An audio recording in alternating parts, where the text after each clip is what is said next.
are dominated by coal, by thermal sources, and except for and hydro in many countries, except for Albania, where it's the other way around. Accordingly, the electricity generated, fossil sources dominate. Coal, gas, and oil. Not surprisingly, the result is pretty high CO2 emissions per kilowatt electricity.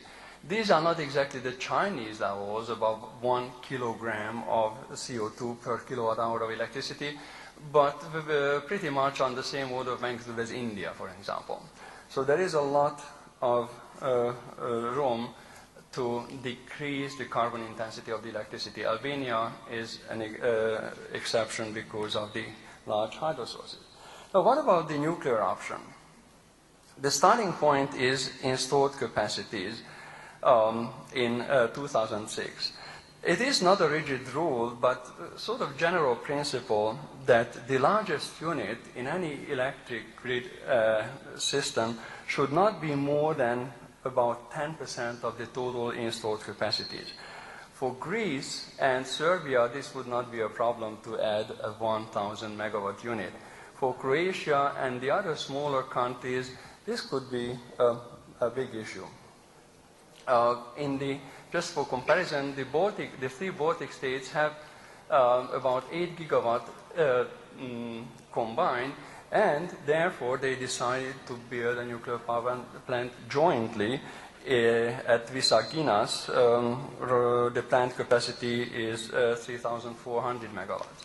The current reactors on the market are roughly 1,000 or 1,600 megawatts, so they are simply too big for these small countries. So what to do? Cooperation, build them jointly, or to consider the small and medium-sized reactors. There was a recent news about Croatia and Albania planning to build a 1,500 megawatt unit on Lake Škoda.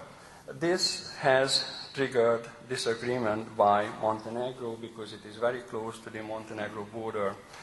So the point number 3, even despite the expected efficiency improvements, there will be need for new capacities in the region. Nuclear is present in several countries, Romania, Bulgaria, and the joint Slovenian-Croatian reactor at Krško.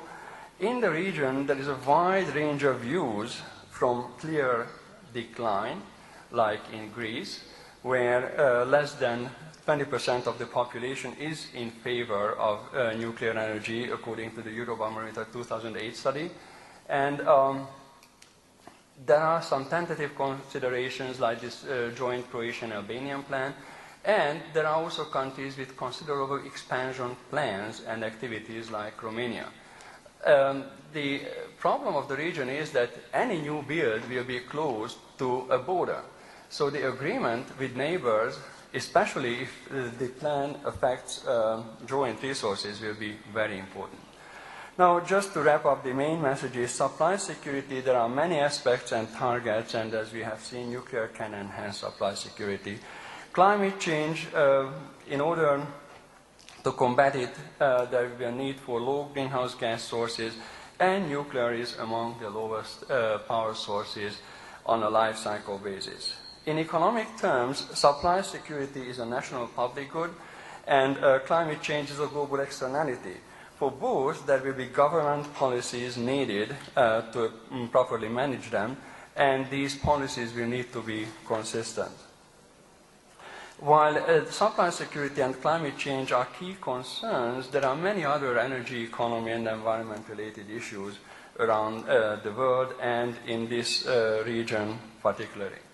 Nuclear is certainly not an all-purpose elixir for all of these problems, but it could be part of the cure.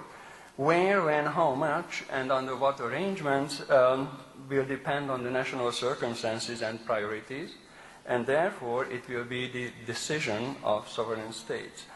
The mandate of the International Atomic Energy Agency is to provide support, tools, capacity building to help member states make informed choices about their national energy strategies and the role of nuclear nuclear power in it. Thank you.